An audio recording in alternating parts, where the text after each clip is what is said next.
ఆర్డర్‌లో ఉన్నారనుకోండి. అంటే ఒక లైన్‌గా ఉంటారు. దాని తర్వాత నెక్స్ట్ ఉండే వాళ్ళకి ఎంత రేంజ్ ఉంటుందండి? ఎందుకంటే వెంటనే ఇంకోళ్ళని పెట్టలేము మనం. అండ్ వీళ్ళ దగ్గర ఉన్న సామాన్లు అయిపోయాయనుకోండి. ఆ టైంలో ఎలా సప్లై చేస్తారు వీళ్ళు? వీటిని బంకర్స్‌లో ఉంటామండి మేము.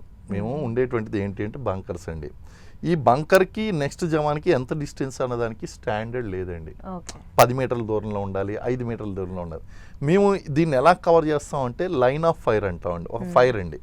అంటే నేను ఇక్కడ ఈ బంకర్‌లో ఉన్నానంటే ఇక్కడ ఫైర్ చేస్తూ ఉంటే ఇక్కడ నుంచి ఎవ్వడు క్రాస్ అవ్వకూడదు ఇంకా. హ్మ్. నేను ఫైర్ చేస్తూనే ఉంటాను. ఎవడొచ్చినా దాన్ని కొట్టేస్తాను. ఇప్పుడు నేను ఎంత కవర్ చేయగలను? 100 మీటర్స్ కవర్ చేయగలనా? 200 మీటర్స్ కవర్ చేయగలనా? ఎంత కవర్ చేయగలను? నా దగ్గర ఉన్నటువంటి టైప్ ఆఫ్ వెపన్ ఏంటి అన్న దాని మీద నెక్స్ట్ పర్సన్ పెడతాం. ఈ బంకర్కి మధ్య మళ్ళీ కమ్యూనికేషన్ టన్నల్స్ ఉంటాయండి. టన్నల్స్ అంటే పైకి వస్తే కాల్చేస్తాడు వాడు.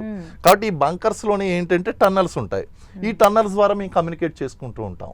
కమ్యూనికేట్ చేసుకుని ఎక్కడైనా వెపనరీ కానీ అయిపోయినా, బుల్లెట్లు అయిపోయినా ఈ టన్నల్స్ ద్వారా రీఅడ్జస్ట్మెంటు ఇలాంటివన్నీ కూడా ఈ కమ్యూనికేషన్ లోపల జరుగుతుంటుంది. మనం అనుకున్నట్టుగా ఓపెన్ ప్లేస్లో ఉండం. ఒకటి బంకర్స్ ఉంటాయండి, ప్రాపర్ ఇలాంటి రూమ్ ఉంటుంది, ప్రాపర్ కాంక్రీట్తో బిల్డ్ చేసి ఉంటుంది. అందులో వాళ్ళు చిన్న హోల్స్లో పెట్టుకుని కాలుస్తూ ఉంటారు. వాళ్ళ ఎదురుగా వచ్చేటువంటి ప్లేస్ని లైన్ ఆఫ్ ఫైర్తో కవర్ చేస్తూ ఉంటారు. ఈ బంకర్కి మధ్య టన్నల్స్ ఉంటాయి. టన్నల్స్లో కమ్యూనికేట్ అవుతూ ఉంటారు. అలాగే బంకర్స్కి మధ్య కమ్యూనికేషన్ ఉంటుంది, టెలిఫోన్ లైన్స్, వాటిలో మాట్లాడుకుంటూ ఉంటాము. సరిహద్దు ప్రాంతాలంతా సేమ్ ప్రొసీజర్ ఉంటుందా? ఏదండి? ఇప్పుడు గుజరాత్ కావచ్చు, సరిహద్దు ప్రాంతం అంతా సేమ్ ఇలా ప్రొసీజర్ ఉంటుంది. ఇదే జమ్మూ కాశ్మీర్ లో డిఫరెంట్ ఉంటుంది, లేదంటే ఉంటుందండి. అక్కడ ఎలా ఉంటుంది? ఇప్పుడు పర్వత ప్రాంతాల్లో కనుక మనం చూసినట్లయితే అండి, undulated ground. Jammu Kashmir totally mountainous area అండి. ఈవెన్ ఆ మౌంటైనరియస్ ఏరియాస్లో కూడా సీజన్ బట్టి కూడా మా డిప్లాయ్మెంట్ మారిపోతూ ఉంటుంది. ఇప్పుడు కొన్ని సీజన్స్ ఉన్నాయండి. ఆ సీజన్స్ లో మంచు పడినటువంటి టైంలో చూడండి, కార్గిల్ వార్ జరగడానికి అదే కారణం, అదే రీజన్ అండి. ఏంటంటే ఆ ప్లేసెస్ మేము ఆక్యుపైడ్, ఎవరు నరమానవుడు అనేటువంటి వాళ్ళు పర్మనెంట్ గా అక్కడ ఉండలేరు. మరి ఒకప్పుడు సియాచిన్ లో కూడా మనం లేము. సియాచిన్ అంటే అక్కడ -40 and 50 degrees ఉంటుందండి. అక్కడ మైనస్ అండి, జీరో దగ్గర గడ్డ కడుతుంది, మైనస్ అండి. మైనస్ అంటే సిచ్యువేషన్స్ ఎలా ఉంటాయో అర్థం చేసుకోండి. మరి ఎప్పుడైతే మనకి ఆపరేషన్ మ్యాగ్దూద్ లాంచ్ చేయవలసి వచ్చిందో సియాచిన్ గ్లేషియర్లో, ఎనిమీస్ ఆక్యుపై చేశారు. మనం ఆ ప్రాంతాన్ని ఆక్యుపై చేసుకోవడానికి మనం వెళ్ళి యుద్ధం చేసి ఈ రోజు వరకు కూడా మనం ఆ ప్లేస్ని పర్మనెంట్గా గార్డ్ చేస్తున్నాం అండి. సియాచిన్ గ్లేషియర్ అంటే ఇంకా మోస్ట్ టఫెస్ట్ ప్లేస్ అండి ఇన్ ద వరల్డ్. ఎందుకంటే అక్కడ కేవలం మనం ఎనిమితోనే పోరాటం కాదు, అక్కడ ఉన్నటువంటి వెదర్ కండిషను, క్లైమేటిక్ కండిషన్స్తో ఫైట్ చేయవలసి ఉంటుంది. అసలు ఆ ప్లేస్కి ఎవరు కూడా పర్మనెంట్గా 3 నెలల కంటే ఎక్కువ ఉండలేరు. అక్కడ 90 days కంటే ఎక్కువ ఉండలేరు.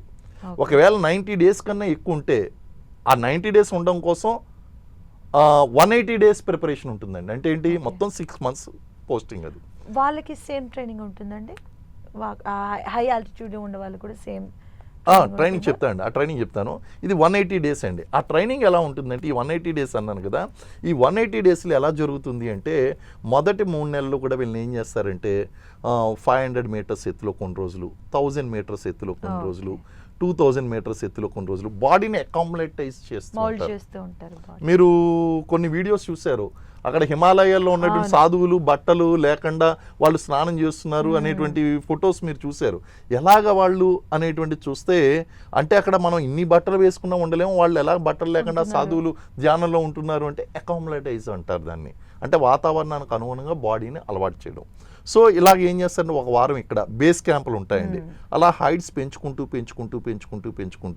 అప్పుడు అక్కడ మనం ఆ యొక్క 6,000 meters 5,000 meters హైట్లో ఉన్నటువంటి సియాచిన్ గ్లేషియర్లో ఉన్నటువంటి దగ్గర 90 days ఉంటాడు.